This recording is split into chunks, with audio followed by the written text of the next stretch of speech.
1970에서 80년대 미국은 미사일 기술 통제 체제를 앞세워 한국의 기술 접근을 철저히 제한했고, 심지어 자체 개발 의지를 보이자 너희 수준으로는 불가능하다는 냉소까지 퍼졌습니다. 당시 우리 연구진이 현무의 초기 모델을 설계하던 시절 미국과 유럽 기업들은 부품 하나조차 팔지 않았습니다. 그래서 우리는 남이 주지 않는 기술을 밤새 스스로 만들어야 했습니다. 이른바 한국형 복제 시대의 시작이었죠. 그러나 그 불가능의 벽을 깨뜨린 결과가 지금의 현무 시리즈입니다. 1986년 현무1으로 첫 실전 배치를 이뤘고, 2020년대에 이르러서는 세계 최고 수준의 괴물 미사일 현무5를 내놓았습니다. 이 한 줄의 역사는 한국이 더 이상 기술을 빌려 쓰는 나라가 아니다라는 선언이기도 합니다. 이제 그 현무가 중동의 중심 사우디아라비아로 향하려 하고 있습니다. 2025년 10월 중동 전문 매체 택티컬 리포트는 한국방위사업청과 국방과학연구소가 사우디 현지에서 SMAI, 즉 사우디 군산복합체 및 GAMI로 일컫는 군사산업청과 미사일 협상을 진행 중이라고 보도했습니다. 이는 단순한 논의가 아니라 실무단 차원의 기술 협의와 수출 조건 조율까지 들어간 구체적인 단계로 해석됩니다. 이미 한국은 사우디에 32억 달러 한화, 약 4조 2,500억 원 규모의 천궁2 미사일 10개 포대를 수출했습니다. 그런데 이제 지대지 탄도미사일인 공세형 전력까지 논의되고 있다는 점에서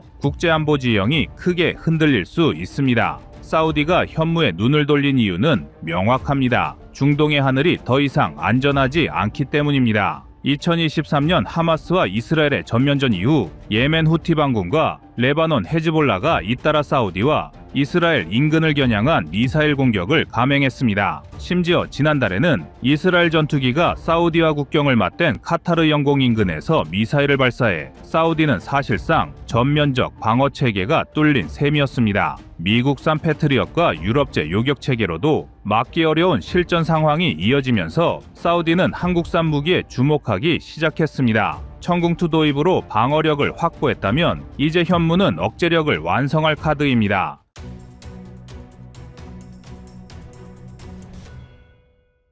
하지만 여전히 넘어야 할 산은 존재합니다. 현무 미사일은 그 위력상 미국의 MTCR의 범위 내에 있으며 회원국 간에는 300km 이상 또는 500kg 이상의 탄두를 가진 탄도미사일 수출이 금지됩니다. 다만 사우디는 MTCR 비회원국이며 실제로 중국, 파키스탄, 북한 등으로부터 유사무기 체계를 도입한 전례가 있습니다. 즉, 법적 제약은 있지만 실질적 제한은 크지 않다는 뜻입니다. 한국이 기술 수출을 직접적으로 추진하기보다 현지 조립 혹은 기술 협력 형태로 접근한다면 국제 규제의 틀을 우회할 수 있습니다. 사우디 입장에서 한국산 미사일이 매력적인 또 하나의 이유는 신뢰성입니다. 미국산 미사일은 수출 후에도 소프트웨어 업데이트나 원격 차단이 가능합니다. 반면 한국은 수출 후 고객이 완전한 운용권을 가질 수 있게 설계합니다. 다시 말해 외부의 정치적 간섭 없이 독립적으로 사용 가능한 무기라는 뜻입니다. 이런 비간섭형 무기는 중동 국가들에겐 무엇보다 중요한 선택 기준입니다. 한편 현무의 기술적 독자성은 사우디의 기술 발전에도 큰 영향을 줄 것으로 보입니다.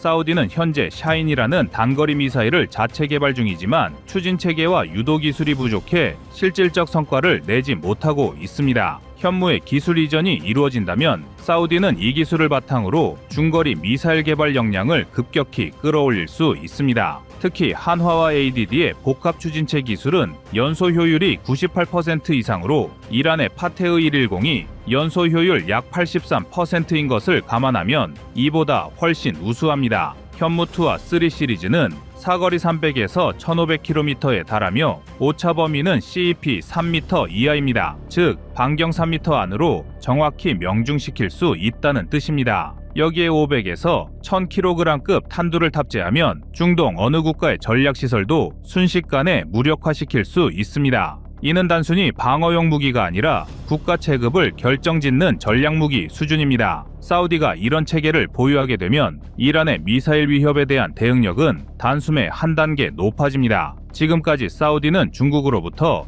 DF3 장거리 미사일을 수입했지만 노후화와 정확도 문제로 실전성이 낮았습니다. 반면 현무는 실제 전장에서 검증된 체계이며 탄도 및 순항형 두 종류 모두 전개 가능한 복합 시스템으로 평가됩니다. 해외 외신들도 이를 주목했습니다. 블룸버그는 사우디가 한국과의 협력을 강화하면 이는 서울이 글로벌 방산 공급망의 핵심 거점으로 자리 잡는 분기점이 될 것이라며 한국의 기술력과 신뢰도를 강조했습니다. 또 제인스 디펜스 위클리는 현무5의 8톤급 탄두는 세계에서 유례없는 파괴력으로 사우디가 도입 시 중동의 전략 균형이 재편될 가능성이 있다고 분석했습니다. 실제로 현무5는 지하 수백 미터의 벙커까지 관통 가능한 위력을 지녀 이스라엘의 벙커버스터보다 강력하다는 평가를 받고 있습니다.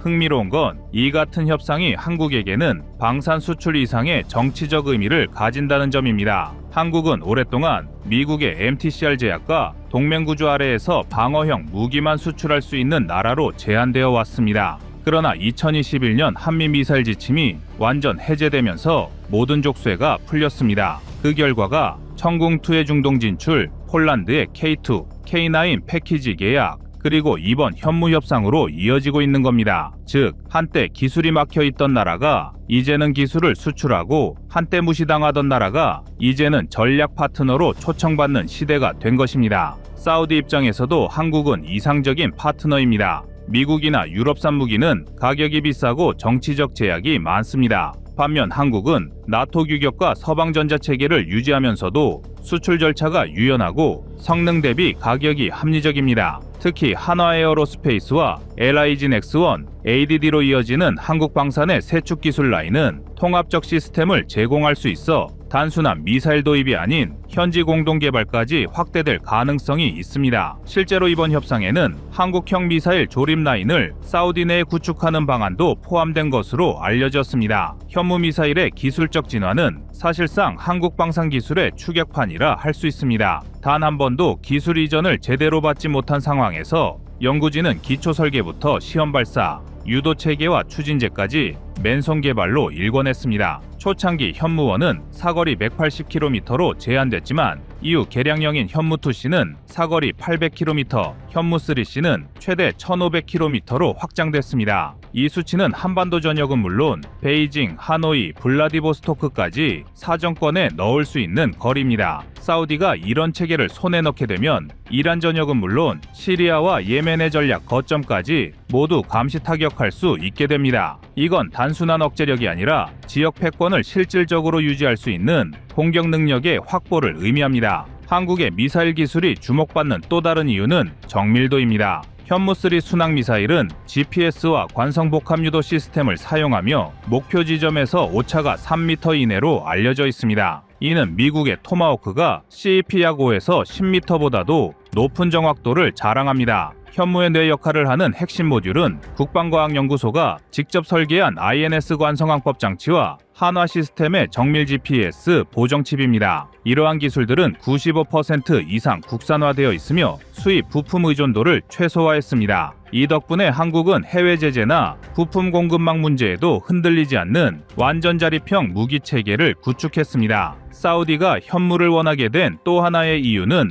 바로 실전성입니다. 한국의 미사일은 단순히 시험장에서만 성공한 무기가 아닙니다. 북한의 핵미사일 위협에 대응하는 실전 배치 체계로 운영되며 실제 전투준비 태세 하에서 지속적으로 업그레이드되고 있습니다. 예를 들어 현무5는 8톤급 초중량 탄두를 탑재할 수 있으며 한 발로 100m 깊이의 벙커를 관통할 수 있습니다. 이는 사우디가 그토록 두려워하는 이란의 핵시설 대응에 정확히 필요한 성능입니다. 사우디가 현무를 들여오면 기존의 방어 중심 전력에서 선제 타격 능력을 갖춘 지역 강국으로 변모하게 됩니다. 그리고 이번 협상이 다른 무기 판매와 다른 이유가 공동 개발입니다. 택티컬 리포트에 따르면 한국 측은 사우디 내 현무2 또는 현무3 조립 라인을 설치하고 일부 전자 유도 부품은 현지 생산으로 전환하는 방안을 검토 중입니다. 사우디의 비전 2030 정책과 연계하면 이는 사우디판 K방산 허브의 탄생을 의미합니다. 실제로 사우디는 최근 2030년까지 전체 방산 조달의 50% 이상을 자국산으로 생산하겠다는 목표를 내세웠습니다.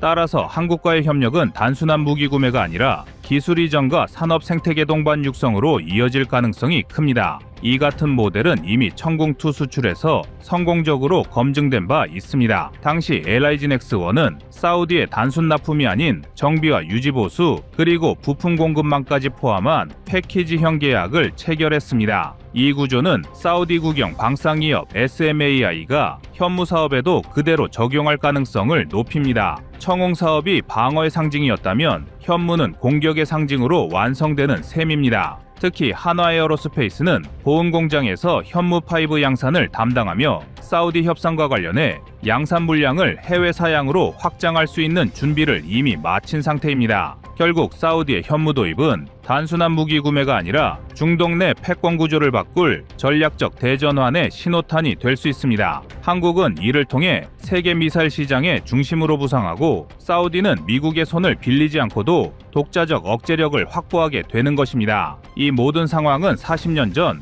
미국에 불가능하다던 말이 얼마나 허무한 예언이었는지를 증명하고 있습니다.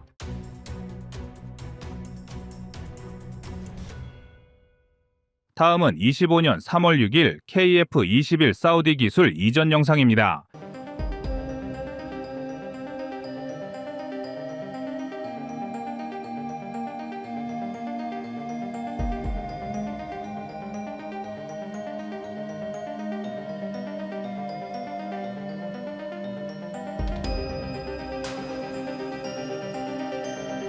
KF-21 보라매의 존재가 공식적으로 알려지기 전 극히 소수의 인원만 참여한 페가수스 팀이 운영되었다는 사실을 아는 사람을 그리 많지 않습니다. 이들은 동체와 날개 그리고 공기흡입구의 구조를 표준 범위를 훨씬 넘어서는 방식으로 재설계해보는 과감한 실험을 시도했었는데요. 특히 공력 성능과 스텔스 형상의 최적 조합을 찾기 위해 의도적으로 기류 저항이 심한 구간까지 포함시키는 등 일반적인 개발 절차라면 애초부터 시도조차 꺼리는 수준의 연구를 진행했습니다. 당시 내부에서도 반대 의견이 적지 않았으나 뒤늦게 밝혀진 결과물을 보면 이 페가수스 팀의 연구가 KF-21이 단순히 4.5세대에 머무르지 않고 5세대급에 가깝게 확장될 수 있는 기반을 미리 닦아놓았다는 평가가 많습니다. 이런 수많은 시행착오를 통해 지금의 KF-21 사업이 순항하는 원동력이 되었다는 것은 누구도 부정하지 않을 것입니다. 과거 KF-21 보라매 초도 시제기가 공개되었을 당시만 해도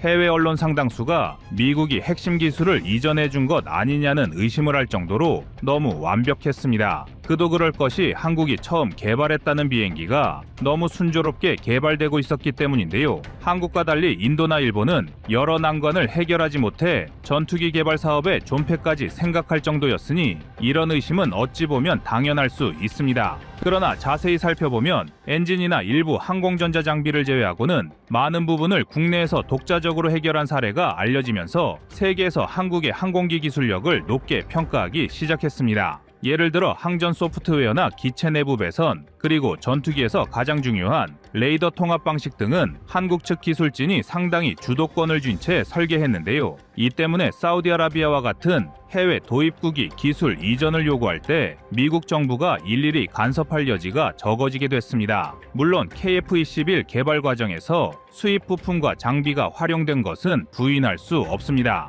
A사 레이더나 전자전 시스템 중 일부분은 해외 기술이 포함되어 있어 이를 2차 수출같이 더 쉽게 말해 사우디 현지 공장에서 재생산하거나 재판매하는 경우로 넘어갈 때는 해당 업체와 국가의 승인을 받아야 할 가능성이 존재합니다. 그러나 기체 전체 설계나 소프트웨어 운영 권한 등 본체와 직결되는 부분은 한국에서 상당한 자율권을 확보하고 있습니다. 하지만 이를 모르는 일각에서는 한국의 KF-21을 수출할 때 미국 기술이 들어갔기 때문에 미국의 허가를 매번 받아야 한다고 주장하는데요. 이 때문에 한국이 주도하는 기술 이전은 사실상 불가능하다고 알려져 있는데요. 그래서 준비했습니다. 오늘은 사우디가 관심 갖고 있는 KF-21의 기술 이전에 대한 모든 것을 알아보겠습니다.